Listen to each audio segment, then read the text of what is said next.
వెనక ముందు చూసుకోకుండా గొడ్డను బాదినట్టు బాధేశారు. కూతురు ఏం చెప్తే అది నమ్మేయటమేనా? అసలు ఏం జరిగింది, ఎలా జరిగిందని ఒక్క మాట అయినా అడిగాడు ఆ పెద్ద మనిషి. పోనీ నువ్వైనా చెప్పలేకపోయావేంటి?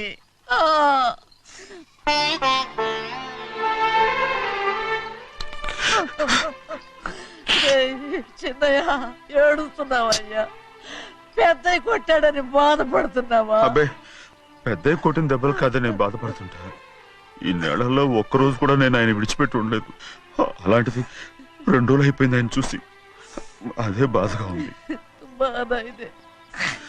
చిన్నయ్య చూడు, ఎవ్వరికి కనపడకుండా పెద్దయ్య గారిని చూసిరారా, అప్పుడు నీ మనసు స్థిమిత పడుతుంది. లేదే, ఆయన తప్ప ఆయన తెలుసుకుని నాకు కబురు చేసేంత వరకు నేను ఆయన మొహం చూడను.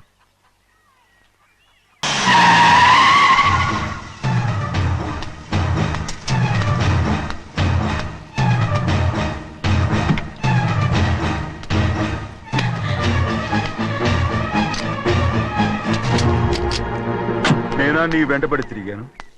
నేనా నేను ప్రేమించమని అడిగాను? నేనా నేను పెళ్లి చేసుకోమని అడిగాను? ఆ రోజు గుడికి రమ్మంది ఎవరు? వద్దన్న మండపానికి తీసుకెళ్ళింది ఎవరు? చేసినంత నువ్వు చేసి నేనేదో చేసినా నావే. నేను నిజంగా పాప పోనీలే, ఆడదాని వారు ఊరుకుంటున్నాను అనుకున్నావేమో. పొరపాటు. నన్ను ఎంతగానో నమ్మిన మా అయ్యగారు నన్ను అనుమానించి తప్పు పట్టారే, దానికి ఆ రోజు నా నోరు మూసుకుపోయింది. కానీ ఈ రోజు మాత్రం నేను ఊరుకునేది లేదు. చెప్పు, ఎందుకు చేసావు పని? కారణం చెప్పు. ఒకే ఒక్క కారణం, నిన్ను మా ఇంట్లోంచి వెళ్ళగొట్టాలి. ఎంతో ఇష్టంగా చూసుకునే మా నాన్న నిన్ను అసహించుకోవాలి.